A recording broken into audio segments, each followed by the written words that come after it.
ဒေါ်လာ250ပြီးမှ DV Fund တင်လို့ရမယ် Big Beautiful Bill လို့ခေါ်တော့ဥပဒေကြမ်းတစ်ခုကို American အောက်လွှတ်တော်မှာမေလ22ရက်နေ့ကမဲပေးအတည်ပြုလိုက်ပါတယ်ဒီဥပဒေကြမ်းအရ DV ထိုးတဲ့အခါမှာ DV Lottery တင်ဖို့အတွက်ဒေါ်လာ250 DV ပေါက်လို့ DS 260တင်တဲ့အခါမှာ Fund ကြီးဒေါ်လာ400 Visa Interview ကြီးဒေါ်လာ330ဒါကတော့ပြောင်းလဲမရှိပါဘူးဒီဥပဒေကြမ်းကိုအတည်ပြုသတ်မှတ်လိုက်ပါတယ်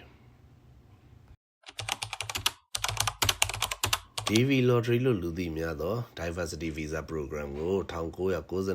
နှစ်မှာစတင်တည်ပြုပြီးတော့ DV ပေါက်သောသူများကို1995ခုနှစ်ကနေစပြီး Immigration Visa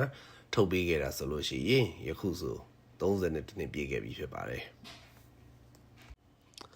DV Lottery ရဲ့မူလရည်မှန်းချက်ကတော့ American နိုင်ငံထဲမှာရှိတဲ့လူဦးရေနည်းပါးသောလူမျိုးများယဉ်ကျေးမှုများကိုတိုးပွားလာစေရန်နှင့်မျှတလာစေရန်ပဲဖြစ်ပါတယ်။ညီသူမဆိုအခမဲ့ကန်ဆန်းခွင့်ရှိပြီးသတ်မှတ်ချက်များနဲ့ကိုက်ညီသူများကိုအင်တာဗျူးက American နိုင်ငံတွင်အမြဲတမ်းနေထိုင်ခွင့် Green Card ကိုထုတ်ပေးခဲ့တာကြောင့်မို့လို့မူလက Green Card Lottery လို့လည်းခေါ်ခဲ့ကြပါတယ်။ယခု2025ခုနှစ်မေလ22ရက်နေ့မှာတော့ American အောက်လွှတ်တော်ကနေ Big Beautiful Bill လို့ခေါ်တဲ့ဥပဒေကြမ်းကိုမဲပေးတည်ပြုလိုက်ပါတယ်ဒီဥပဒေကြမ်းအရ DV ထိုးတဲ့အခါမှာဒေါ်လာ250ပေးသွင်းရမှာဖြစ်ပါတယ်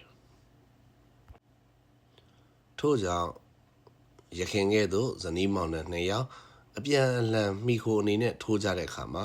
နှစ်ခါထိုးတာဖြစ်တဲ့အတွက် DV Lottery ဘို့250နှစ်ခါဒေါ်လာ900ကုန်ကြမှာဖြစ်ပါတယ်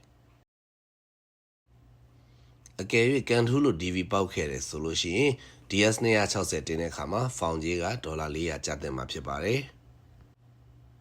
ထပ်မံ၍ Visa Interview ဝင်တဲ့အခါမှာတန်ရုံးမှာနောက်ထပ်ဒေါ်လာ330ထပ်မံကုန်ကြမှာဖြစ်ပါတယ်ဒီလောက်များပြားတဲ့ငွေကြေးပမာဏကုန်ကြပြီးတာတောင် Interview အောင်မှသာလျှင် Immigration Visa ကိုရရှိမှာဖြစ်ပါတယ်ဒီဥပဒေကDV Lottery Program ကိုဘယ်လိုအကျိုးသက်ရောက်မှုတွေရှိလာနိုင်သလဲဆိုတော့ရခင်ကနှစ်စဉ်ပြန်မျှတစ်နှစ်ကိုလူ22သန်းနဲ့25သန်းကြား DV ထိုးတဲ့ထဲကနေပြီးတော့လူကြီး9000ခန့်သာပေါက်တာဖြစ်တဲ့အတွက်ပေါက်ဖို့အတွက် chance ကပြန်မျှအဖြစ် 0.24% လောက်ပဲရှိပါတယ်ယခုကငွေကြေးတက်နိုင်သောသူများသာလျှင်ကန်ဆန်းနိုင်မှာဖြစ်ပြီးတော့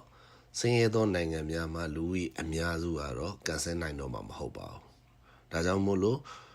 DV ပေါက်နိုင်တဲ့ chance ကတော့ပုံပုံများပြားလာမှာဖြစ်ပါတယ်။အကယ်၍ဒီဥပဒေကအတည်ဖြစ်ခဲ့မယ်ဆိုလို့ရှိရင်လက်ရှိပေါက်ပြီးသား case တွေမှာရောတက်ရောက်မှုရှိနိုင်မလားဆိုတော့